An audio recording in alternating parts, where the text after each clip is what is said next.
9 or face value. Any action cards are 20 points. Well, yeah. So like at the end of the game?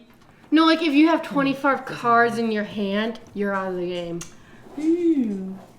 That always happens, so. Of the color of that color. Oh yeah. Hey, that's the only thing I got. Okay. So mean. Meet Homes Giving Hope 3, or HGH3 as we like to call it.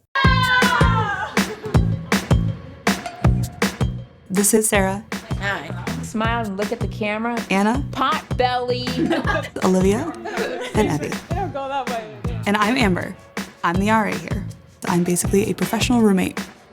We've been together for 2 years now, and this is our story. 1,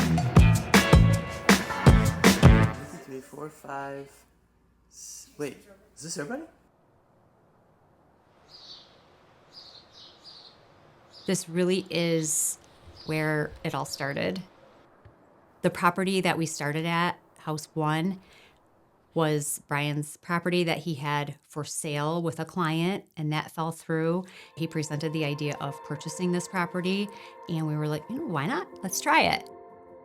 I was realizing that there was a huge need with housing for this specific group of people who are capable of living on their own, but often fall through the cracks.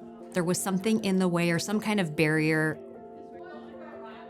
We have a lot of educators on our board that were like, we need this, I'm here, I want to help. We all felt called to be a part of it. Our vision in the beginning was that we were going to develop this property, put a community of homes, and have a place to belong and have friends. We ran into some pretty significant obstacles with that, with the township and zoning, and God stopped us, I think, through those same obstacles. We were presented with an opportunity to rent downtown Rockford. We started our first men's house there, so that was house 2. For the third house, we certainly didn't have the finances that would allow us for a traditional mortgage. We were just operating on a few donations here and there. So we were kind of stuck. How do we move forward in a way that's being responsible with the money that God has given us? It led us to thinking creatively, which my husband Brian is fabulous and fantastic at. He's a realtor, and he shares about Homes Giving Hope. Mike and Becky specifically were friends of ours, and they just ended up having a set of life circumstances that led them to have extra money. And Brian just asked, have you thought about financing, helping us get to that next level? So over the last 5 years, we've lost both of Becky's parents to cancer, and I lost my mom to cancer. Becky and I have both just realized that stuff isn't important, it's relationships, it's people. When her parents passed away, their house was for sale. Brian came in, helped us sell the home. He just asked us if we'd be willing to sort of look at being a part of Homes Giving Hope, specifically in a need for providing financing that they didn't have the availability for through banks. I really just wanted to buy a house in Florida. Honestly, I did. I just wanted to buy like a vacation place. You think, well, we're going to have more fun, but when you actually think about it on a day-to-day basis, you're not going to enjoy it as much as you should have. It's going to cause more stress than you need. This is a way for us to sort of do what we're supposed to be doing. We just weren't expecting to have this money. We didn't need it to live on, and it was a great opportunity to help a great cause. If Mike and Becky had said no, everything would have been different, because the specific ladies we had on our wait list were ready at the exact time. We wouldn't have been able to afford the house. We wouldn't have moved forward. And it would have had us pause. We wouldn't have had what we have now with House 3. Day 1 was they move in, they get all their stuff settled. That night, we went over, these are all your roommates. This is your RA, me. This is the kitchen. These are all the appliances. Watched a movie that night, and we woke up next morning, and we started our lives at Homes Giving Hope as roommates. They love to do things together. Oh, yeah, I know what it is. playing games and hang out with each other. I think for the first year, we did nothing but bowling. It's always, Amber, what can we do? What can we do? Like, what are we gonna do tonight? I think just as the years went on, like, we got more comfortable with each other. The house is just what it is now.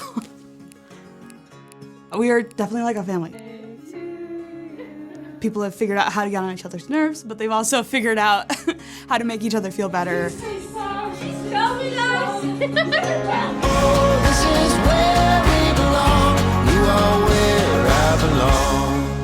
I feel like I fit in pretty good, and I feel like I found like my people and my tribe, and just that like this is where I belong, and I kind of found my people. I am grateful for you and Sara, Olivia and Evie and Amber and Frankie. If you didn't have this house, what would you feel? I feel like we probably won't be able to do like much. Money is being spent well for people who are kind of like forgotten about, and being like, oh, just thankful that like people kind of took the time to be like, no, we're gonna do better for these people and make a home for them. Thank you for the opportunity of giving us this chance to mature and grow together, and giving us the chance to become more independent. How much have you grown since you lived here? This much. There's just so much gratitude, just because just me and my parents are just eternally grateful, and just for all these new opportunities I have now, and just the relationships I've formed. This ministry is just a godsend, and the lives that they've impacted, they're just doing good things, so.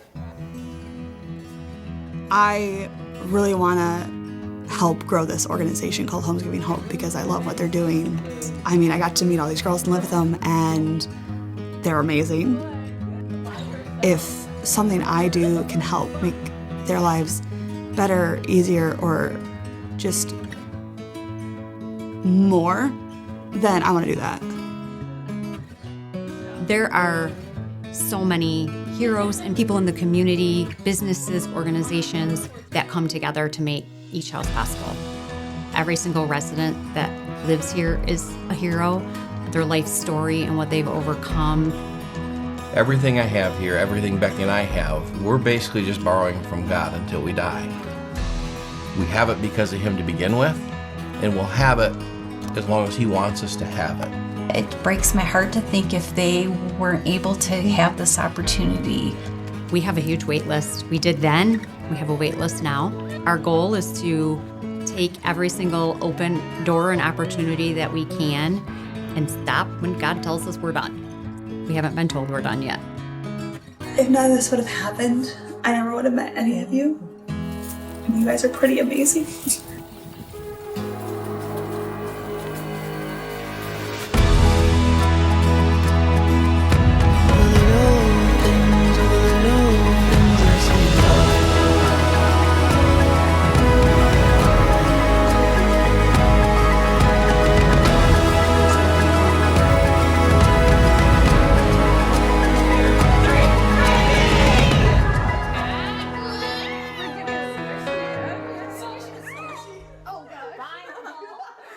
Okay.